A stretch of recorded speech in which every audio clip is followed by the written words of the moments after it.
I have to say yes. I remember on the day while we were filming, uh, John Landau and Jim Cameron were always talking about new applications, pushing the envelope, and 3D was something that was in their headspace. If not during, then just soon after.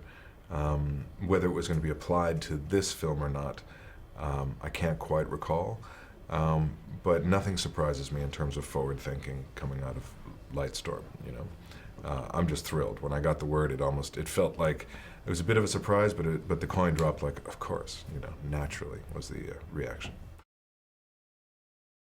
Many. Among the most interesting, I mean, naturally there's, the young girls and the different, obviously different age demographics and whatnot, but the one that really stood out was were fathers, were blokes, dudes who were able to emote in front of their families or their lover in ways that they maybe not have been allowed to, or did not permit themselves to go to that space. And that was really significant. And I think there was there was a unifying effect, a collective catharsis that occurred, which is why I think the cinematic experience is so important.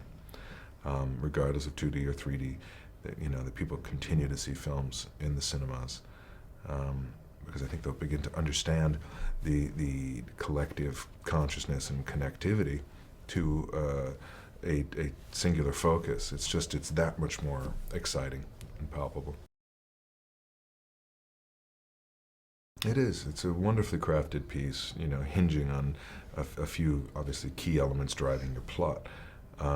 But 3D is often used as a smoke and mirrors device on fairly thin plot points, and often applied to action movies that have no place using it because it's too jarring. The cut pattern is too extreme, as opposed to a well-crafted, beautifully structured film with incredible depth and production value, framed, for the large screen. It really enhances. So it's a perfect candidate for it, I think. So many. I mean, to pick one, it's like picking a child. I certainly love the climax. I've become a big fan of the prelude, of the preamble. Is very delicate. Obviously, the action and the thrilling climax is really quite wonderful. But I love knowing what's coming and then watching, observing the hubris. I think I really enjoy John Hyde's performance as Ismay, and kind of hang on his humor in the film is really quite pleasant. Well, it's a new audience as well. I mean, you're talking about generations who perhaps haven't experienced it, who get to do it all over again, in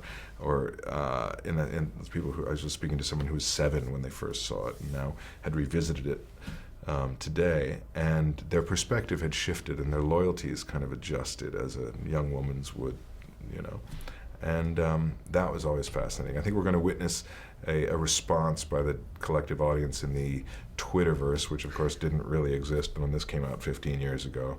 All the social media spaces, I have a feeling, are going to be very preoccupied with a shared experience rather than a singular one. Here you have everyone talking about what they ate, what they did, and who cares. But now, for the most part, you'll have a lot of people, I think, sharing information that is shared.